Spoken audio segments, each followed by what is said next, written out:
I'd like to welcome everybody to tonight's chess class on the Romantic period of chess. I have a couple of the main representatives. We're going to go through games by Paul Morphy, the first American champion. He beat a lot of the European masters in 1858. And the best European player that he ran into was Adolf Anderssen from Germany, who was 18 years older than Morphy. Anderssen was actually a mathematics professor in Germany. That's what he played chess as a hobby. Paul Morphy was a chess prodigy. He learned to play by watching his father and uncle play. And he was trained as a lawyer. He went to Tulane University he was from New Orleans. And he went to a university down there in Louisiana that later became Tulane. They changed the name.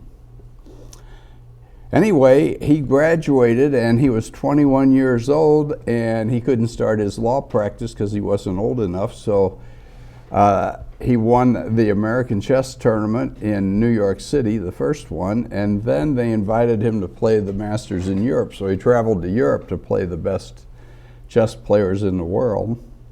And our first game here, you can see, is Paul Morphy as white versus Adolf Anderssen. And this was played in France. Anderssen traveled from Germany to Paris. Morphy traveled from New Orleans to London and then to Paris. So that's where the game was played in December 28th, 1858. Morphy was 21 years old, and Anderssen was, Anderssen was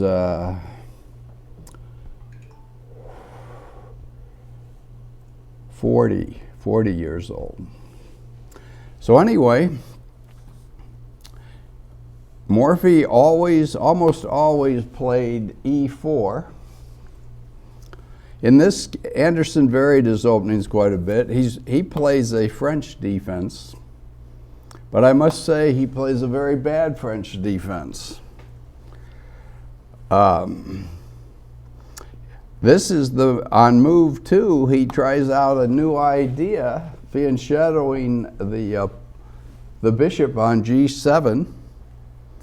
And the standard move in the French defense, if you're familiar with it, is this move, establishing the strong center with the two pawns. And that's generally good for equality if both sides play it properly. G6, on the other hand, weakens the black squares. See, all the pawns are on white squares, and the black squares are weakened for the rest of the game, and he doesn't establish a center pawn. But it's not a losing move. It gives white an easy advantage. You can see the symbol in the little square box says G6, which is the move, question mark, bad move. Plus over equals is the sign for a slight advantage for white. And in parentheses, I put what the computer evaluation was, which was a plus 0.64 for white. And that's where one pawn equals 1.00. So 0.64 is a little more than half a pawn, almost 2/3 of a pawn, I guess. Not enough to win. Grandmasters need about one pawn or more, so the computer evaluations need to be 1.00 or higher for the grandmasters to win. But after two moves, it's a nice advantage for white. Anyway, Paul Morphy plays his bishop up to d3, which is a pretty good move. Paul Morphy, one of his trademarks was very rapid development of the pieces. He moves some center pawns out, and then he does almost everything with his pieces. So he brings the bishop up. The computer I used said that rather than the bishop move, he would have been even better had he brought the knight out first. Often it's better to bring the knights out because they take a couple moves to get to the middle of the board, and the bishops can go further. The knight can only move 3 squares at a time. Now black would go ahead and fianchetto his bishop according to the computer analysis. The other knight should come out. Black plays the d-pawn up 1 squares to cover the center squares, and then white can bring out his black squared bishop attacking the queen, and this maintains white's advantage that he got after black made this weak opening move. Again, it's not sufficient to win, but it's a nice advantage. Anyway, bishop to d3 isn't a bad move. It just doesn't maintain as much of an advantage, and it lets black equalize later on. So black develops his bishop, and Paul Morphy brought out his other bishop, and black makes a pretty serious mistake right now. His best move was to go play the standard French move even later. He needs to establish his pawn center. It holds back the white pawns. That's why it's so important to play d5. Had he played this, you can see that the computer evaluation is still a slight plus for white, plus over equals, but it's only a 0.33 advantage, which is 1/3 of a pawn, and white often has 1/3 of a pawn just due to having the first move. So that's a normal sort of advantage. But black played c5, attacking the center pawn on d4, which is a good idea, but in this case it wouldn't work had white responded with his best move. You can see that the evaluation is now plus over minus, no longer plus over equals. Plus over minus is a big advantage for white. And you can see that the point evaluation jumps up to 0.96. That's almost a 1-pawn advantage. That's almost a winning advantage. Not quite. Again, the best move even here was the d5 move, and it would be a 0.33. So what's wrong with c5? Well, the problem is the c5 pawn is not protected. But black is counting on the fact that his bishop on g7, right here, if that pawn moves, he can take this pawn and then win the rook. So he'd win a rook for a bishop. Rook's worth 5 pawns, bishop 3. Black would be up equivalent of 2 pawns. But the flaw in that idea is that white should take the pawn and give up the rook, and white gets a very strong attack against black's position because black has weakened all the black squares over on the king side. You can look at almost all black's pawns are on white squares, so he doesn't have any pawns to cover black squares. So Paul Morphy did not want to give up his rook, so he played a reasonable move. c3, protecting the pawn. Now, the question mark, exclamation mark after that means that's a dubious move. It's not a bad move, but he had better. And you can see the computer evaluation drops down to just 0.34 after that move. Here's what the computer said he should do. He should take the pawn. Black takes that pawn. Bring out the knight so the queen protects the rook. Bishop takes, queen takes. Now white threatens queen takes rook. It forces another pawn move by black, f6, to block the queen. And then white brings up his knight. See, the knight's headed for a black square. There's no bishop to defend it.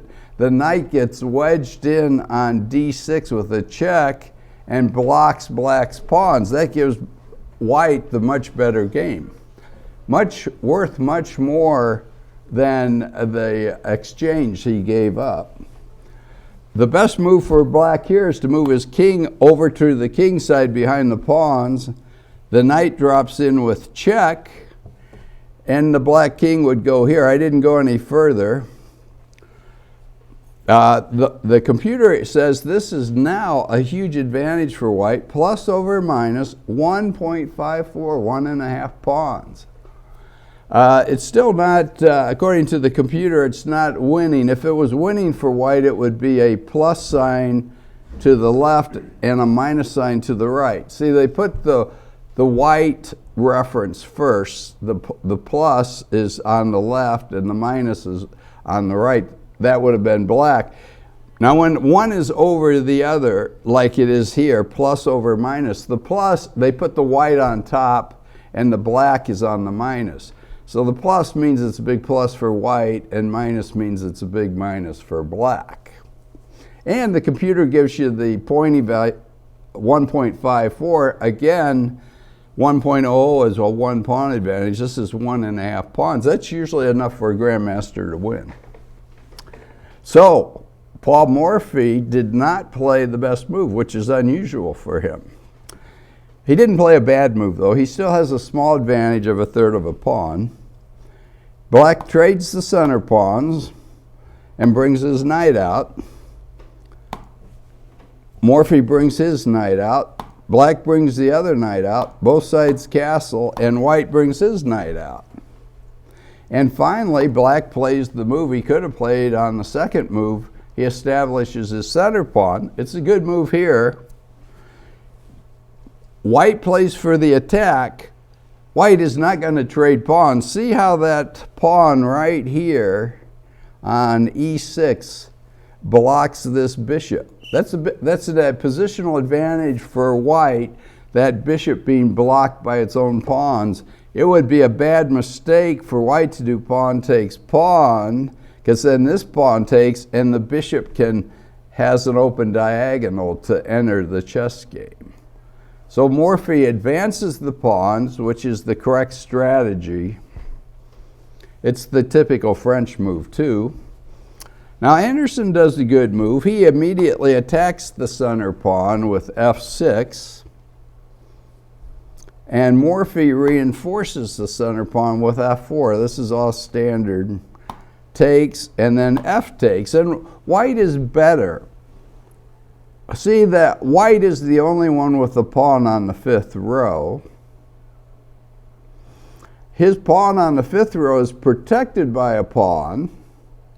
And that pawn on d4 is protected by the bishop and the knight. So black can never win that center pawn. See how the two white pawns block this bishop. So this bishop has no good moves. They can't go here because the white bishop is guarding the square. Now black isn't lost. His bishop is very key to defend these black squares, and it defends the king. I mean, it's right in front of the king, so it helps defend the king. And black can trade rooks with this open f-file, and he can get enough space to move his pieces around. He's not lost, but black has no winning chances. White has with white's pawn on the 5th row, he can move his pieces freely from side to side and up the middle, and black is cramped. You can see that this bishop can only go here, and it's blocked by this pawn. It could maybe come out here, and if it goes back here, it's blocked by this pawn. So this bishop is pretty pathetic. That's called a bad bishop. When you have a bishop blocked by your own pawns, in chess they call it a bad bishop because the pawns limit future moves into the white territory. So black is condemned to passive defense. Now he can hold the game, but he has no winning chances whatsoever. Okay. Now, black, after pawn takes pawn, the computer says black is equal. You see the little equal sign. And black immediately makes a bad move that puts his game in jeopardy. And what does he do? He plays a6. Now, I told you that Paul Morphy's thing was rapid development. So he gets his pieces out, he has his center pawns, and then he moves his pieces to either attack wherever he can. He loved to attack on the king side. He's going to build up a king side attack. Black doesn't have time to waste moves with pawn moves. Black needs to start preparing his defenses on the king side because white's going to move his pieces over there and start a very strong attack. Now, black's bishop blocks the rook on A8, and that rook needs to, the bishop needs to come here, and the queen needs to come here, so the two rooks protect each other. And if white does rook takes rook, you don't want to take with the queen, because this rook here eventually is going to move here and attack the queen. It would be best if you could take, if he does rook takes rook check, you would like to take with this rook over here, and then you would be fighting for that control of that open file, the F file. So A6, that's why A6 is such a bad move. It's a waste of time. It's unnecessary. It does nothing for black. It does take away 2 squares from white. Well, 1 square. The knight can't go here, nor can the bishop go there. But white had no intention of going there anyway. Remember, white's going to come over to the king side, not the queen side.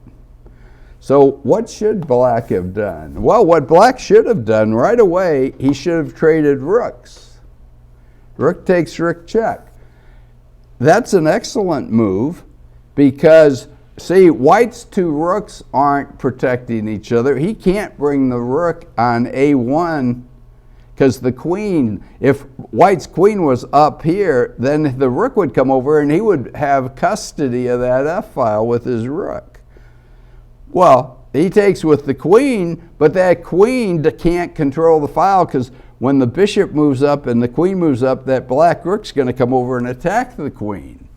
So that's what black should have done instead of wasting the pawn move. Then he should have brought his bishop up. See, he should have moved his pieces and not played with pawns. That's a good bishop move.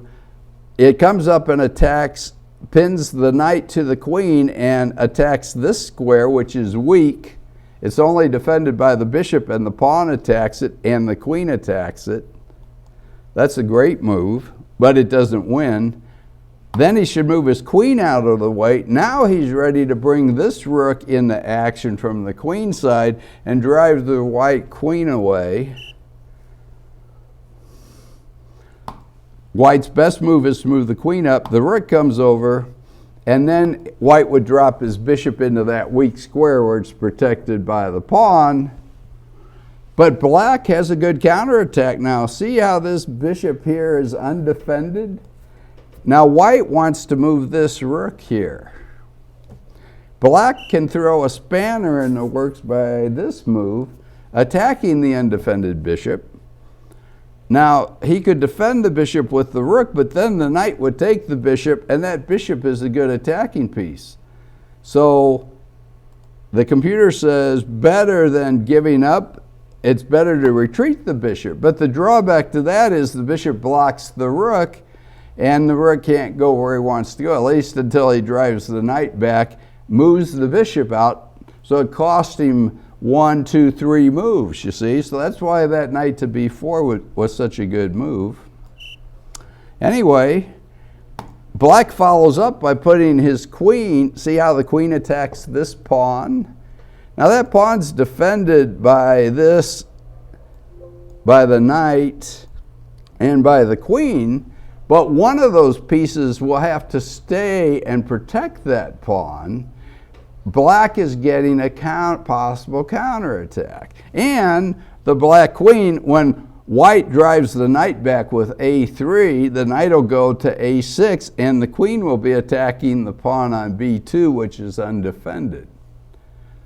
So when you're defending, you try for a counterattack. Best move is, and then you don't go to C6. That would block the bishop, you see. The bishop can come up this way and come in this way and maybe take a knight and reduce the attack, and that solves your bishop problem. You're not blocked by pawns. So it'd be a mistake to go back there and block the bishop. So you go here, and the computer says it's completely even. So in this position, all black had to do was rook takes rook, and with the proper follow-up. Instead, he made a, and you'll hear this in classes all the time, don't waste chess moves. When you make a move in chess, that's time, it's a tempo. A move by white is one tempo. Moves are move pairs, white and black. So move one, white moves, black moves, that's a move pair. Tempos and moves are half moves. The white move is a half move. If you waste your move and black wasted a move, that gives white an extra move or tempo. And white, with this move, it'd be interesting to see how white tears black apart eventually. So he moves the queen up. Now you can see the rooks protect each other, and if black does rook takes rook now, the queen isn't there, but the other rook is there. He missed his chance. And the knight comes up, a move too late.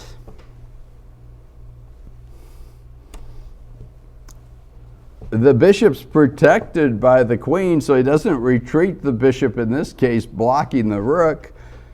He moves his black squared bishop up to that attacking position we talked about. Attacking here, pinning the knight.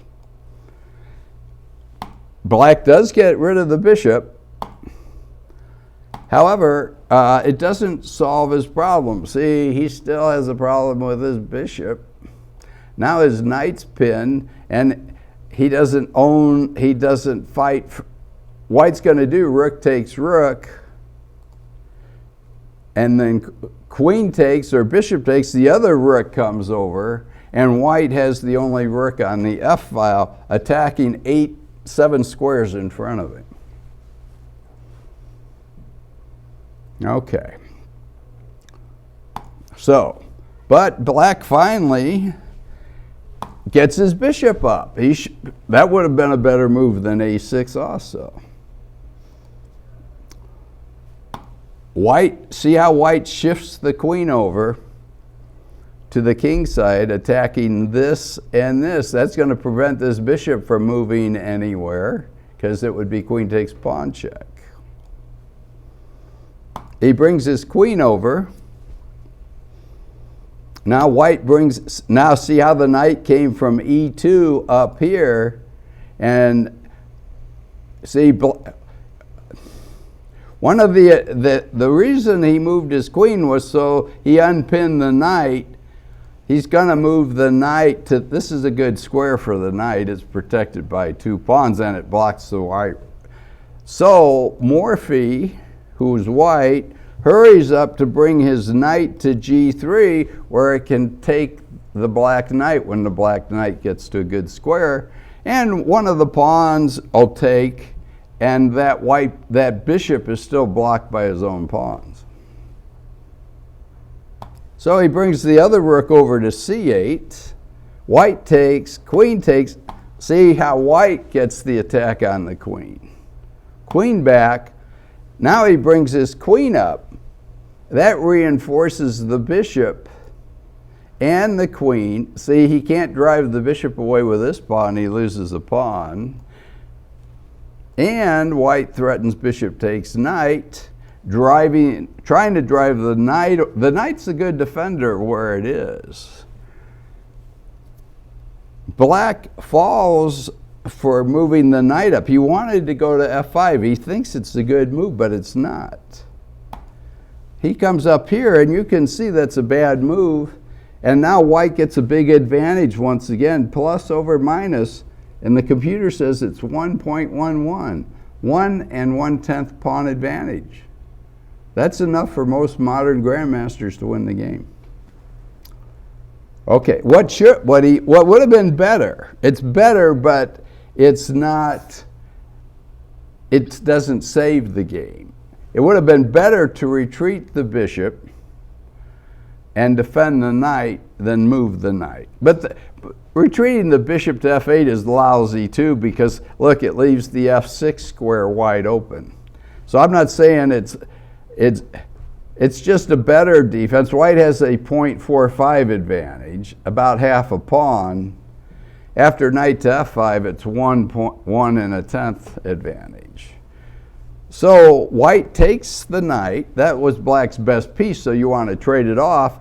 And the other thing is, this white knight can't go anywhere. See how it's blocked by the pawns? So the only point for the knight was to trade it. So he trades it. G takes. Now, you see, the king is, there's no pawn in front of the king on the G file. White's going to come up like this. This is called a rook lift. You put the rook to the third row and you bring it in front of your pawn. That's a very strong attacking maneuver. So he's going to do that at some point. Well, right away. Now, black makes the losing blunder. A bad blunder which loses quickly. But he's lost anyway. But this will wrap it up. Now look what happened to the point evaluation. It jumps to 3.59, 3.5 pawn advantage.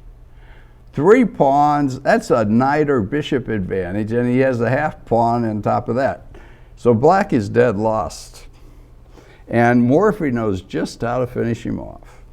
He brings his rook over, aiming at the bishop and king, and the threat is bishop to f6, and the rook, bishop will threaten, rook takes bishop check, and look, the queen can go up to h6. So we're going to have bishop here, queen here, and rook here, all on that poor bishop. Black brings up his, see this, he finally got this bishop out to a square, but it does nothing. It can't defend. It can't come back to the king side. See, it can't come down here, the rook would take it. But even if he could take it, this pawn's in the way. He can't defend. So that he got his bishop to a worthless square. And now white's is finishing him off. So the bishop comes up. Now Anderssen can't move his pieces very much, so he is desperate. He gives up a pawn. Now why does he do that? He's hoping that at some point he can drop the bishop here and then block the rook, and the bishop would be protected by the pawn. But that's not going to happen. Anyway, loses a pawn. Then he reinforces his bishop with the queen, but his bishop's still pinned to the king. And now white takes that lousy bishop, and black has double pawns on the queen side that cannot be defended.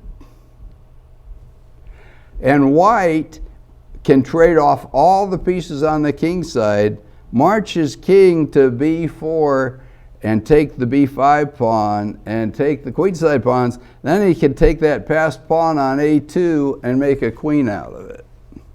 He doesn't have to checkmate him. So he brings his queen up. So he's got 3 pieces attacking the bishop, and black has 3 pieces defending the bishop, which is sufficient. But because of his bad, don't forget, white has an extra pawn on the king side. That would be enough to win. Black's position on the queen side would be defensible if this pawn was here. See, the 2 pawns would block the white pawns, and the back pawn would protect the pawn here. But here, there's no pawns that can protect it, so black is totally lost. He moves his king over, and now white liquidates all the pieces. He brings up this pawn here, good ending technique. The king can only come up this way, see? So what he does, he brings the pawn up here, taking away this square from the king and this square, and it takes this square from the pawn. He plays his pawn up. He doesn't really have any moves. Now white brings these pawns up. See, they make a wall. The king cannot go past the pawns. And if this pawn comes up here, the easiest is just to go, if this were to come here, you could take it and win, but even you just go here, and the king can come here, but it can never go up and attack the pawn because this passed pawn would walk in and queen. All right. So after h4, black can't do anything on this side. White's gonna, he brings his other pawn up. Now white's gonna waltz over, boom, boom, boom, boom, boom, and boom. And if the black king hurries over to block, these two pawns come up and there's a passed pawn on the king side. The king can't stop a pawn on the king side and the queen side at the same time. That's hard to do. So he moves here, one last gasp. He just walks past it. The white king will soon win black's queenside pawns, and that's that. Okay, now our second game.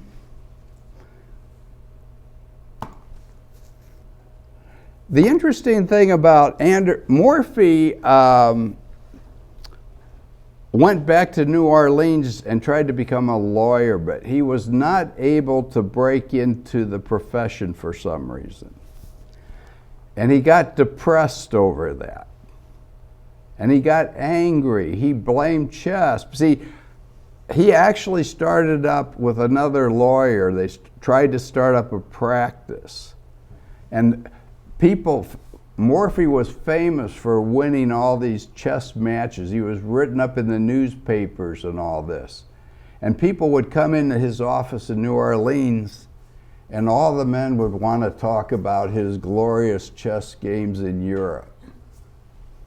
He couldn't get any legal clients. He was unsuccessful. He got depressed over it. His family was wealthy. They call it melancholy back then. They call it depression now, and they have anti-depression medicines. They didn't have anything back then. He wasted the rest of his life. He stayed at the family home. They were wealthy. His dad was a judge. And he just kind of walked around the city and didn't do much of anything. And eventually died fairly young, about 48 or something. And because he blamed chess, he quit. He announced to the world he had given up chess. And some famous chess players went and visited him in New Orleans, and he even refused to play him. Wilhelm Steinitz came all the way from Vienna, Austria. He toured America. It wasn't just to see Morphy, but he came down to New Orleans, talked to Morphy, but Morphy wouldn't even play him an offhand game. So that's it. As a result, Anderssen was the best German player. Anderssen did not have, he was a professor, a mathematics professor. He did not have any mental issues. They said in Wikipedia, he continued on with many tournament victories in London and France and Germany. And after Morphy quit playing chess, the world once again recognized that Anderssen was the best chess master then actively playing. And Anderssen went on and he won many tournaments. He played till he was an old man. In fact, he was playing in a tournament when he got his final illness and died later that year. So this game with Morphy, let me just call it up, was in 1858. Anderssen had his best victory at a famous tournament called Baden-Baden, that's a resort area in Germany, in 1870. So 58, 12 years later, Anderssen had his best result, And Anderssen was born in 1818, so 20 from 70, 50. He was 52 years old when he won this tournament. Anyway, he's playing the British champion, Joseph Henry Blackburne, July 29th, 1870. We're going to have to speed through it. And guess what? Blackburne, we see another French. Blackburne plays it properly, though. Now, Anderssen, this is called the Winawer variation. It's named after another guy who was a very famous chess player back in this day and age. And you know, the bishop move violates the the opening principle that you usually move your bishops, your knights before your bishops. So the old, and it's still played today, it's called the classical variation is this, the knight comes out. Anyway, Winawer was far advanced for his time, and he invented this. And this is very popular today. It's considered the most complicated variation in the French defense. It hardly ever ends in a draw. One side usually wipes out the other side. But both sides win, so theoretically it's considered good for equality. Anyway, the right move for white here is to block the pawns for the same reason you try to block in the white squared bishop on c8. But again, the opening theory was not so developed back then, and Anderssen just develops a piece and protects his center pawn. And Winawer counterattacks with attacking the center pawns.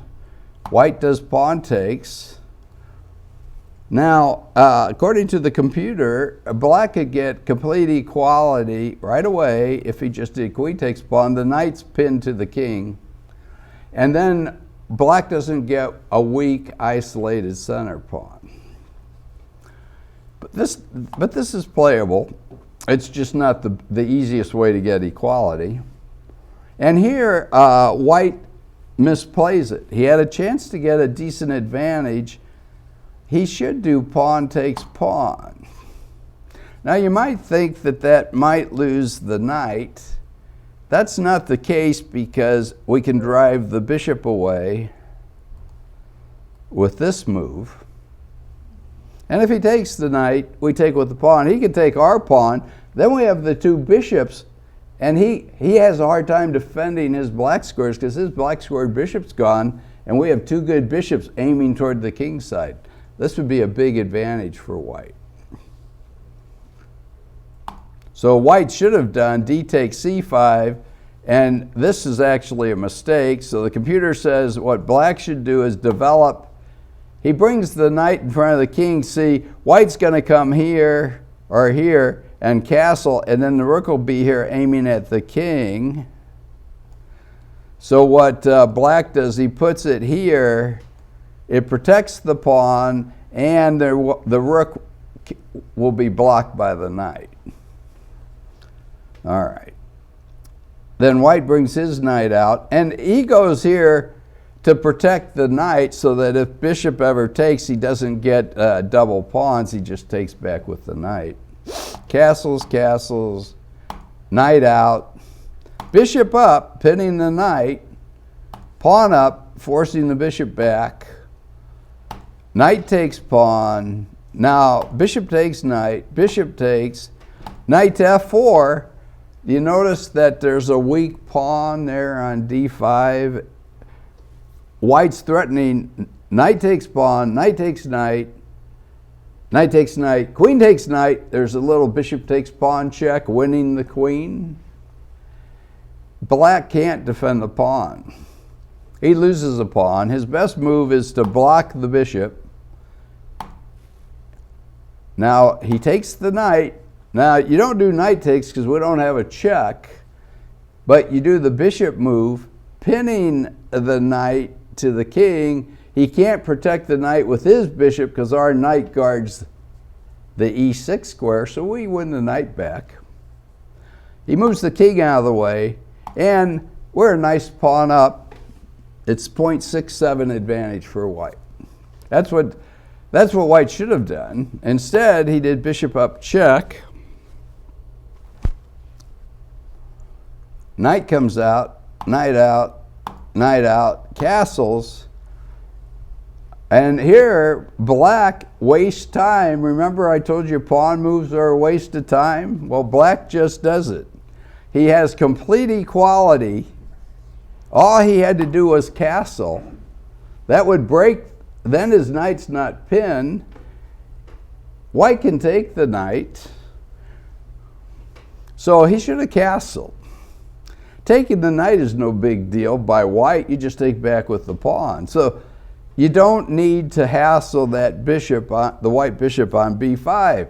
For some reason, black attacked it with the pawn. See? Black wasted a move with a pawn move. He could have castled and had complete equality. Well, so white takes it, and when you take, you don't lose time because the opponent has to take back with a pawn. So tempo-wise, that's a match, and white's now got an extra move. Fortunately for black, white makes the wrong move here.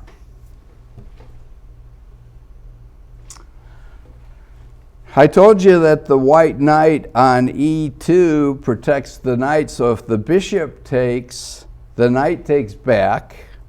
Well, that kind of tells, now in this case, white should have made a pawn move because there's a point to it. It attacks the bishop. The bishop, see, is protecting the pawn. If he retreats, we win a pawn. So he has to take the knight, and the grandmasters think bishops are a little better than a knight. So this improves our position slightly. We take with the knight. We have good pawns, and according to the computer, it goes like this.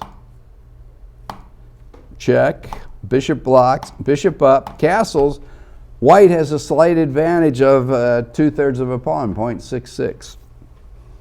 Anyway, he moved his knight over and threatens pawn takes pawn, but he missed the right move, which was just pawn to queen rook 3. Now black, see, black advances his pawns, and now his pawns are pretty strong and they cramp white. White attacks the one pawn, black takes it, pawn takes, and black castles, see? So black got castled, making up for the lost move he had from a6. And now white makes a further, well, he makes an inaccuracy. He goes over here with his bishop. Now he needs to get rid of this bishop, but he should have come here to trade the bishop. And actually, according to the computer, black shouldn't take. And this is an interesting point. Black could take the bishop, and you hear that you can defend by trading pieces. But the other thing is, you don't want to trade pieces if it helps your opponent develop. So if black were to take, see, the queen takes back, and the white queen just got improved.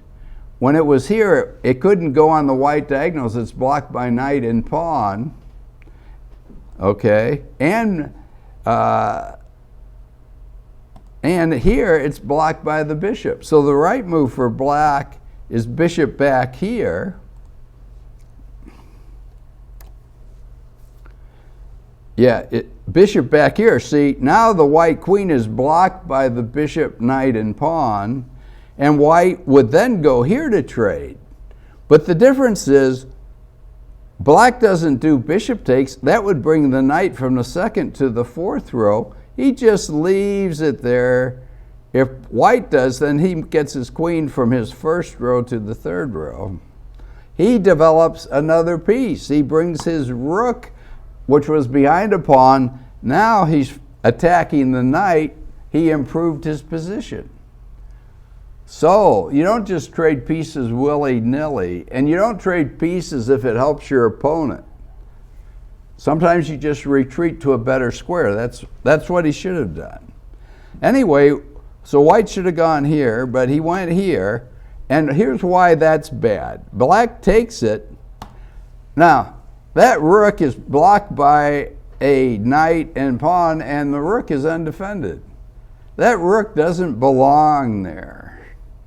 He's going to have to spend time, most likely, to move the rook back here to come over this way. So that cost white a move. When he put the bishop there, black traded, and now it's going to cost him a move to move the rook to a better square. He attacks it immediately. That's good enough.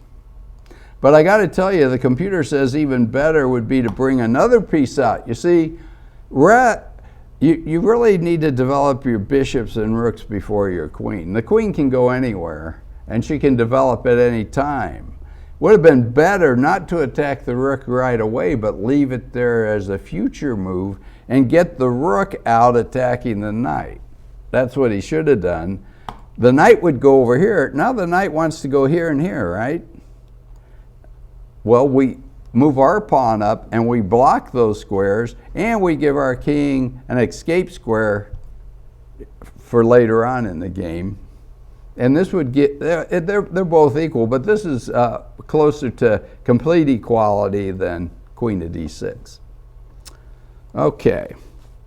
Anyway, queen here protecting, rook here, knight comes here, rook up, that's a good move. He's getting the rook from behind the pawn. It's going to come here where it can come down this way. So that's an excellent move. The knight comes up. See what a nice square that is for the knight. Is protected by the pawn, and this is a backward pawn, and it attacks this pawn. So the rook has to stay here to protect the pawn, or he loses. The knight and the rook are on the pawn. Well, he makes a minor mistake here. What he should have done here, when there's a knight on g3, you can attack the knight with h5, threatening here, and the knight has to retreat. This is a good attacking move for black. See, the knight on g3 really isn't that hot. It's a way station. The knight wants to come up here where it attacks the queen. Now the bishop would take it, but white needs to have his queen here so it protects the knight, and then he would take with the queen. So if you attack the knight right away with h, he still wants to get the knight to, the only move, he has to bring the queen up. It prevents this attack, and it threatens to win the pawn, so black has to move the pawn up, but that's okay. Then he does the pawn up. That's a good move. It protects the knight. More importantly, it opens up the rook, which can swing over this way and attack the king side. So that's a great move. But black has resource. He just retreats the knight, driving the bishop away. The queen goes in. The queen comes over to defend. Rook comes here, and that rook comes there, and it's completely even. We're going to trade off all the rooks. And the black queen helps with the knight. White can't get in. It's complete equality. So that's his best move. He does an okay move. Now white misses a strong move.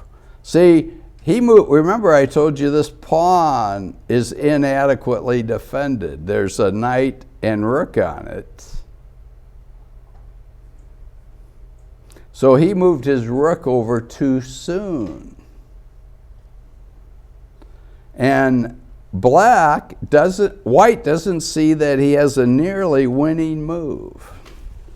We'll wrap it up in just a minute. But here's what white should have done. And I can see why he would miss it. This is tricky. Rook takes pawn. Who would think you could give up a rook?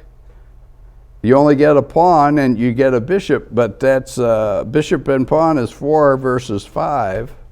But here's what happens. Bishop takes. Oh, look. Now the knight hops in attacking queen and rook. The bishop was keeping the knight out of there. Queen back, check, rook takes. Oh, we get the piece back. We got the rook back, and we're a pawn up. And we're almost 0.7 advantage. So white missed a good chance. And not only that, this is a weakening move. Once again, black should hit the knight with h5, queen up. Now we don't do g6, we hit the queen. Why can't the queen take this pawn, I wonder? Well, the reason is this queen could come in on this black square and hit this pawn. See, the rooks are coming down. White would be in, maybe lose the game. So he has to keep the black queen from going here.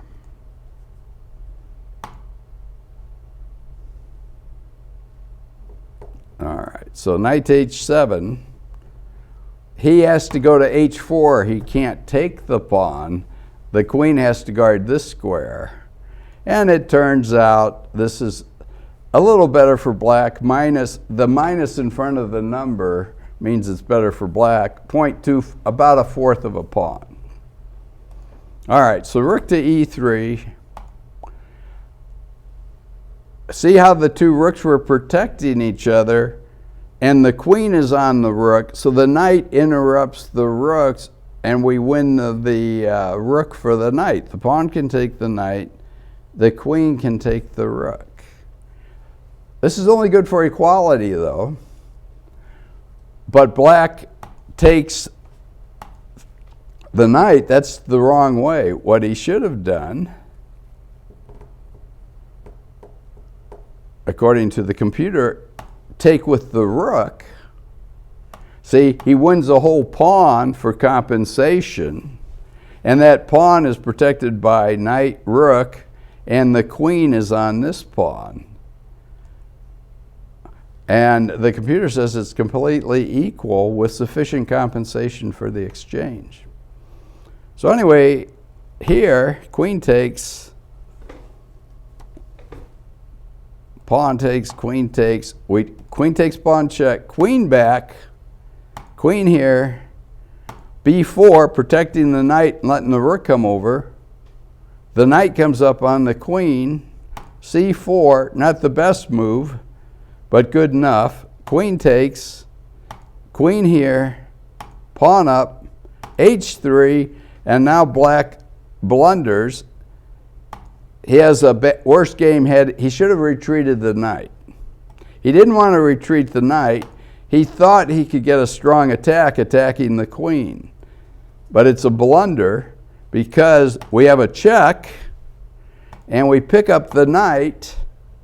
He comes here and threatens checkmate, but we can defend with rook up, rook here, king up, rook on the queen, but we block the rook with our rook.